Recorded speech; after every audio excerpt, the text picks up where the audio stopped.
জায়গা থেকে 27 জায়গায় একটা জায়গায় ধাক্কা যদি একটু হোঁচট খায় আপনার কথা বলতে পারবেন না। আল্লাহ যে কত নিয়ামত দিয়েছে এই কথা বলা যারা বলতে পারে না তারা জানে, যারা চোখে দেখে না তারা জানে যে চোখে দেখার এটা নিয়ামত কি। আমি একবার কুমিল্লাতে শহরে খাবার খাচ্ছিলাম, আমার পাশে এক অন্ধ, বিদ্যুৎ চলে গেল। আমরা যারা চোখওয়ালা আছি চিল্লা পাল্লা করছে, তাড়াতাড়ি বিদ্যুৎ কোথায় যে জানাটা চালু করেন, হারিকেন নিয়ে আসেন, লম্প নিয়ে আসেন, মোমবাতি জ্বালান। অন্ধ আমার হাত চেপে ধরছে, বলছে বুঝো মাত্র 1.5-2 মিনিট কারেন্ট চলে গেছে, আপনি চিল্লাচ্ছেন। অথচ আজ 42 বছর আমার জীবনে কারেন্ট নেই। আল্লাহ, আপনি বোঝেন কি বলিছে? অন্ধ সেদিন আমাকে বলেছিল যে কারেন্ট নেই, আপনারা দেখতে পান না, মাত্র 1.5 মিনিট 2 মিনিট। আমি 42 বছর দেখি না, কিন্তু তার চাইতেও আরো বড় আশ্চর্য আছে।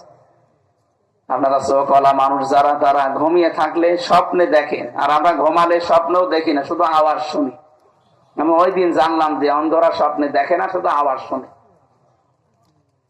কিছুই যদি দুনিয়ায় আমরা না পাই, অন্তত চোখে দেখতে পাই আর কথা বলতে পারি, এইটাই তো বড় নিয়ামত। আলহামদুলিল্লাহ। কথা বলে না কেন? এই বাকশক্তি যারা এতদিন রুদ্ধ করে রেখেছিল তারা আল্লাহর কাছে বড় জালেম। অন্তত আল্লাহ আমাদেরকে এই শক্তিটা এখনো ফিরিয়ে দিয়েছেন। যারা আছে এই শক্তি বলেন আলহামদুলিল্লাহ। দরুদ আর সালাম পড়ছে আমাদের নবী মুহাম্মদুর রাসূলুল্লাহ সাল্লাল্লাহু আলাইহি ওয়াসাল্লামের প্রতি। আমরা কোরআনে কারীম থেকে কথা শুনতে চাই এবং বলতে চাই। তাফসীরুল কোরআন মাহফিল লিখে দিয়েছেন, আমরা তাফসীর আকারে কথা বলবো ইনশাআল্লাহ। তবে কোরআন যারা শুনতে এসেছেন তাদেরকে আল্লাহ কিছু দায়িত্ব দিয়েছেন। আল্লাহ পাক বলেন, ইযা কুরিয়াল কুরআনু ফাসতামিউ লাহু ওয়া আনসিতু লাআল্লাকুম তুরহামুন। যখন তোমাদের সামনে কোরআন পড়া হয়, 1 নম্বরে শুনতে হবে, 2 নম্বরে চুপ থাকা লাগবে। 2 লা ইলাহা ফালা ইয়াকুম ফি সাদরিকা হারাজুম মিনহু লিতুনযিরা বিহি ওয়া যিকরা লিল মুমিনিন। একটা কিতাব আপনার প্রতি আমি নাযিল করলাম।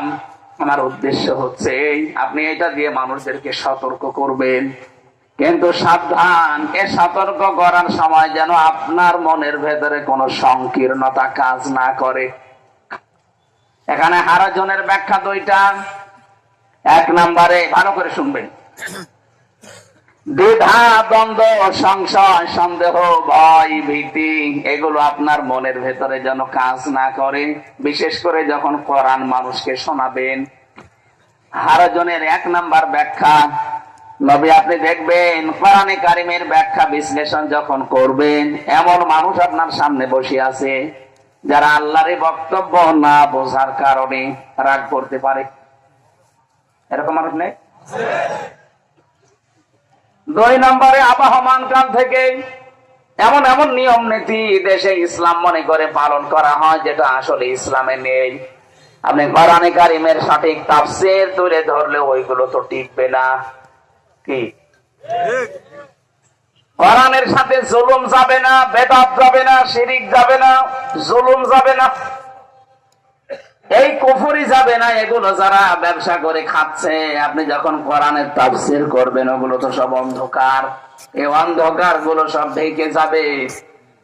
ওই মানুষগুলো বাস্তবতায় জনগণ টের পাবে যে এটা জাতির সর্বনাশকারী। আজ যারা জিকির মিলিয়েছেন, আমি একটা উদাহরণ দিলাম, কেল্লা বাবা, ফাতে বাবা, এটা ইসলাম না। এই নাম নিয়ে যারা বিভিন্ন দরবার তৈরি করে, মরা বাবা, জিন্দা বাবা, বিভিন্ন বাবার নাম নিয়ে ব্যবসা করে খাচ্ছেন, কোরআনের তাফসীর যদি করা হয়, সত্যি কথা বলেন ওটা টিকবে? বলেন। তখন ওই মানুষগুলো আমাকে কি আল্লাহর ওলি ভাববে? বলবে